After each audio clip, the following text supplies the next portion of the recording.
Seperti lirik lagu Sion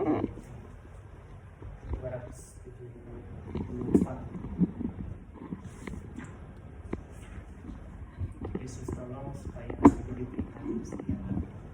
Jadi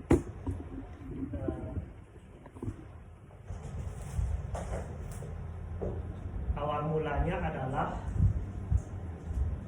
pada tahun 2007 itu kan ada pengobatan secara massal oleh Dr. Peter dari Amerika dan diadakan di lapangan Puputan Renon karena jumlah pesertanya itu sangat banyak sekali yang menginginkan kesembuhan tentunya.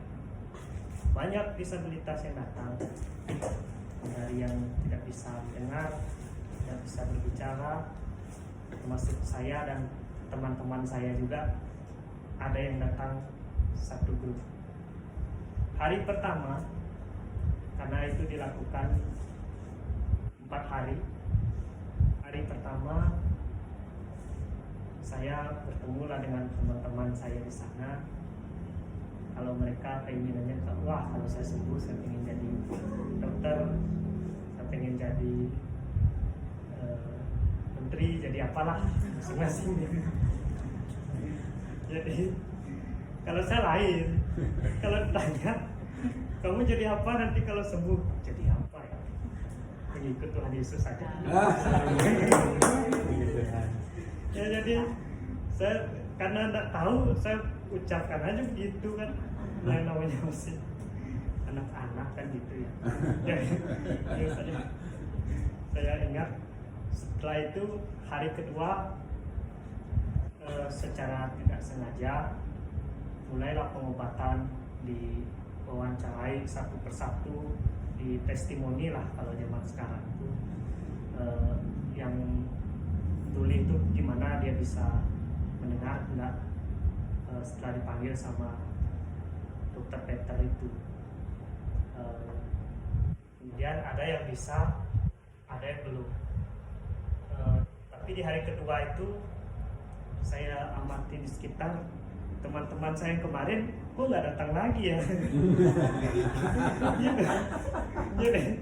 jadi itulah ya biar aja lah gitu. Jadi setelah semuanya diwawancarai dan ada satu bapak-bapak entah pendeta entah apa itu, entah pastor, kita kan nggak tahu. Jadi dia mendekati saya dan menutup mata kayak gini. Nah itu jadi kok saya nggak sembuh-sembuh, mana sembuhnya nih. Tapi habis itu benar, entah itu lawatan Roh Kudus, saya nggak ngerti, ada dorongan untuk menangis di situ dan seperti kayak perasaan yang kuat akan ditarik begitu, menarik medan magnet begitu, sampai yang mendekati saya tuh bingung dan keheranan, kok ini bisa nangis ya, bisa aneh-aneh sekali, kamu kenapa gitu. Saya nggak kenapa cuman ingin nangis saja. Oh di samping saya ada lagi bilang, oh itu kankernya keluar itu. Padahal setelah saya amati itu Tuhan Yesus yang bekerja supaya tabah menghadapi cobaan. Itu hari kedua terjadi. Hari ketiga kita nggak datang, dan hari keempat kita datang, itu biasa aja. Nah selanjutnya adalah itu masih belum apa-apa, masih dasar. Setelah kami di sana kenal orang Kristen, waktu itu orang Betani ya, gerejanya di Tengku Umar. Kita datang pas hari Sabat, hari Sabtu.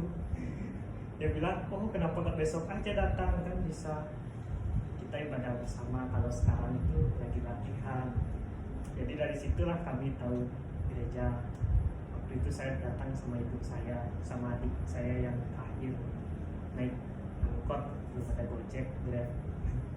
Jadi dari situ awal mulanya belum juga berhasil mengenal Kristus, tapi dalam hati saya sudah mulai ada rasa-rasa gitu bahwa Tuhan Yesus itu pokoknya bagus lah daripada Tuhan saya dulu. Saya sedang dengarkan lagu rohani, lagu waktu itu yang saya masih ingat, mujizat itu nyata yang dari kita itu. Nah itu paling lagu favorit saya itu ada satu lagi, Bila Kau Yang Lengkap itu ada di album Worship Series gitu. Dan setelah itu karena saya kecil itu aktif dan waktu bapak saya berjualan itu saya ikut. Nah di sanalah saya itu naik sepeda, balap-balapan, pokoknya kalau nggak ngebut itu nggak enak rasanya.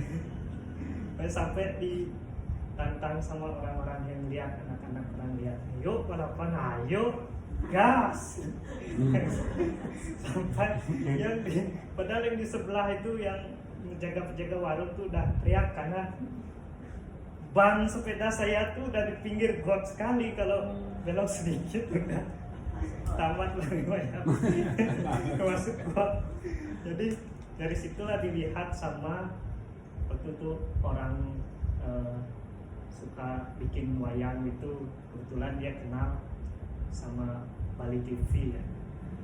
Ditawarin, karena kamu aktif mau nggak daripada balapan itu diwawancari sama tim Wirasel gitu namanya itu.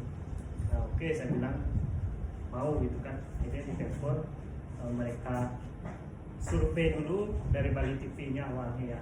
Benar nggak sih ada anak nggak melihat tapi bisa naik sepeda gitu. Ternyata survei pertama betul ya, nggak ada. Saya dites waktu itu. Nah setelah itu 2 minggu kemudian datanglah dia mewawancarai dan syuting segala macam gitu ya dari tim Wirasel itu. Jadi dari kaset CD itulah disebarkan ke Royal Caribbean Group waktu itu. Jadi kebetulan puji Tuhannya yang disebarkan itu ke orang-orang Kristen.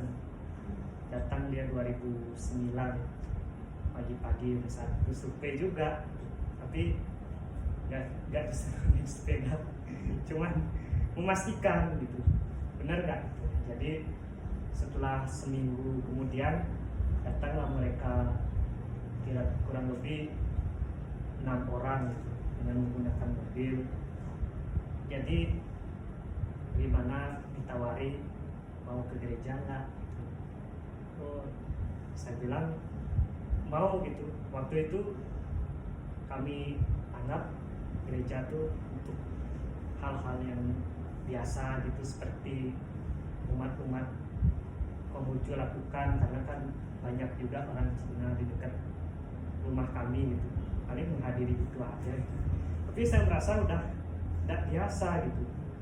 Setelah kita lama nggak ke gereja itu lagi, nggak komunikasi lagi, akhirnya di sanalah saya mendapatkan cobaan yang berat, sekolah gagal,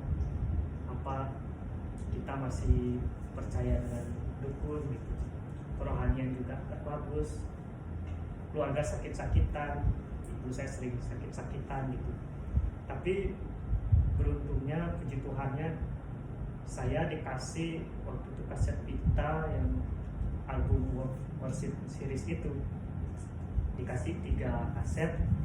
Nah itulah saya putar setiap malam pas orang-orang lagi pergi, saya putar, saya kerasin lah itu. Jadi setelah mendengar lagu itulah ada kedamaian di dalam hati. Nah dari sana udah putus lagi nih, nggak lanjut lagi mendengarkan lagu, udah mulai sekolah kan udah gagal gitu sekolahnya, karena paman saya sakit waktu itu dan akhirnya meninggal. Dan saya pun udah remaja waktu itu, ya akhirnya nyari tahu kenapa bisa meninggal gitu. Kok tega sekali orang-orang membuat magic gitu kalau di Bali. Ya akhirnya kalau gitu masalahnya saya juga bisa jadi dukun aja saya. Jadi saya ditawarin untuk belajar gitu. Ada seorang yang menawari saya belajar untuk bagaimana ilmu gaib dan membalaskan dendam gitu. Soalnya saya jengkel sekali waktu itu, orang-orang kok masih pakai itu ya. Itu masih setengah tahu Yesus, setengah enggak. Jadi setelah itu ketemuan lah sama orang itu. Kalau kamu mau belajar itu harus tinggal di sini, nggak boleh kemana-mana. Tinggal di rumahnya dia gitu. Ya saya ikutin, tinggal setahun. Bukannya makin tenang dan makin bagus, malahan tambah berantakan di rumah. Tambah setiap saya telepon ke rumah pasti ada yang sakit, ke rumah sakit, ke IGD itu. IGD pas ditanya sakitnya apa, migrain. Itu migrain apa nih bertahun-tahun. Gak selesai saya pikir. Akhirnya bulan November, bukan Desember, saya memutuskan untuk pergi dari rumah dukun. Tidak lagi saya setia. Saya bernasar karena setiap Natal itu kami pasti diundang keluarga di rumah sama orang yang Kristen itu di GBI Rock Center Kuta KSC. Jadi setelah kami terima undangan, saya bernasar, ya Tuhan, kalau memang jalan harus tinggal di dukun itu yang terbaik, oke lah saya kesana lagi. Karena saya udah ditipu, stres. Jadi oke lah, tapi kalau ikut Tuhan Yesus yang terbaik, maka gak apa-apa lah, saya setia selamanya. Kenapa yang terjadi? Akhirnya benar, puji Tuhan, di gereja itu, karena saya aktif juga ditanya-tanya kan, ini jam berapa? Saya bilang jam 7. Wow, pas. lihat smartwatch-nya, ya pas nih. Saya nggak punya HP Android waktu itu juga, nggak ada juga waktu itu, belum sempurna kayak sekarang. Jadi dari situlah dia bisikin, kamu mau nggak dibaptis? Baptis tuh gimana? Jadi cemplungin di kolam. Wah, dalam hati, wah asik tuh, panas-panas cemplungin di kolam, renang dong. Dia jawab, oh iya benar, renang bukan itu. Pengertiannya bukan itu. Jadi setelah kayak di sana itu maju ke mimbar, istilahnya menjadi saksi buat jemaat-jemaat gitu, bahwa saya dan yang lain-lainnya itu dibaptis gitu. Tiba-tiba entah kenapa saya tenaganya kurang gitu, rebah gitu. Kalau nggak ditopang mungkin kepala saya udah kebentur kayak gitu. Bisa rebah di mimbar itu, saya udah nggak ada tenaga lagi sedikit ya buat turun ke bawah itu. Kebetulan itu gereja yang tempat ibadah tuh lantai 2 juga, sama kayak seperti ini di sini. Terus tibalah kami di kolam dan akhirnya saya di-chat lagi sama dukun tuh di SMS. Waktu itu masih Nokia N63 ya. Banyak kata-kata yang bikin stres kirimkan kepada saya itu. Jadi saya terus berdoa di sana dan memohon gimana jalan yang terbaik gitu. Jadi setelah itu saya seperti, pokoknya kalau di Bali bilang beli sebet pusing banget. Berarti kalau sedih dibeli pokoknya nggak akan dapat karena saking bahagianya akan dibaptis gitu. Jadi dari sana sudah baptis, sudah mengalami lahir baru dibilang, karena kalau saya pingsannya cukup lama waktu ya ketimbang yang lain cepat banget gitu. Jadi setelah dibaptis ya akhirnya dikunjungin terus gitu. Tapi setelah tahun 2014 itulah sudah tidak ada lagi. Namun awalnya saya sudah berpikir 2013 itu saya sudah berhenti sekolah. Ya Tuhan, gimana ini, enggak ada lagi dong jalan saya untuk melakukan kegiatan atau keterampilan. Dan puji Tuhan, memang Tuhan Yesus luar biasa mendengarkan. Akhirnya tanpa sengaja dinas sosial menemukan nama saya yang ada di Denpasar itu tercantum. Jadi dari sanalah mereka kunjung ke rumah untuk menawarkan belajar keterampilan di Tabanan itu. Awalnya saya meragukan, tapi daripada nggak ada kegiatan mendingan ikut aja lah gitu. Jadi sebelum itu juga, sebelum saya ke Tabanan itu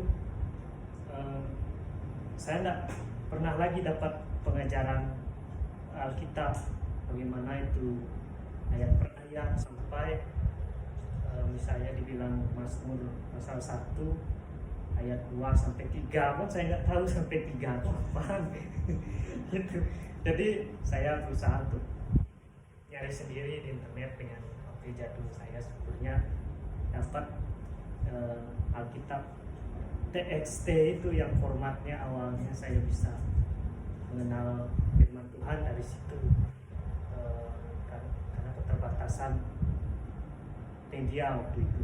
Jadi dari sanalah akhirnya saya ke Tabanan, dan puji Tuhan bisa lebih membaik, dan ada lagi cobaan gak bisa habis.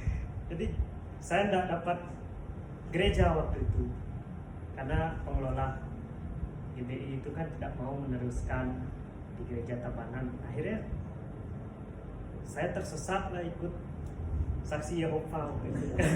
karena teman saya dari Kupang, dia nggak bilang kalau itu kurang baik gitu. Dia menjerumuskan saya istilahnya, kamu mau nggak ikut ini, gereja ini bagus kok, sore-sore lagi. Wah, saya pagi itu kerja bakti hari Minggu, jadi ikutlah sore. Ya, mana nomornya nih? Saya hubungin lah. Waktu itu yang jemput suami istri ya sama anaknya gitu. Wah, saya masuk ke gerejaan itu kok kayak saya masuk ke orang Yahudi ya, gimana gitu. Gak enak sekali, padahal di situ biasa aja, tapi saya rasa asing kalau masuk ke situ. Akhirnya dari sana cobaan lagi, apa ini mengelak nih, saya masih lama lagi di panti itu kan, bisa aja deh nyari. Akhirnya dengan berbagai alasan lah saya nggak ikut, tapi tetap bisa juga ditarik gitu. Sampai dia ke sana buat khusus nyari saya karena nggak ada yang mau gitu kan. Nah, saya nemani. Saya prinsipnya waktu itu ingat kitab Matius, berusahalah damai dengan orang di sekitar gitu. Jadi itu saya ingat, damai aja sama dia. Jadi dari situlah saya ikut aja terpaksa gitu, walaupun sering dianggap gak baik gitu kan. Jadi dari sanalah saya mulai nyari lagi gereja GBI yang benar gitu. Nyarinya waktu itu lewat Facebook, saya sengaja ketik GBI Rock sesuai alamat, misalnya GBI Rock Tabanan, saya ketik itu. Akhirnya ketemulah sama pengelola gerejanya dihubungkan dengan ketua pemuda gitu. Ya jadi dari situlah awal saya mengenal Kristus. Mungkin yang selanjutnya sahabat depan saya akan lanjutkan. Terima kasih.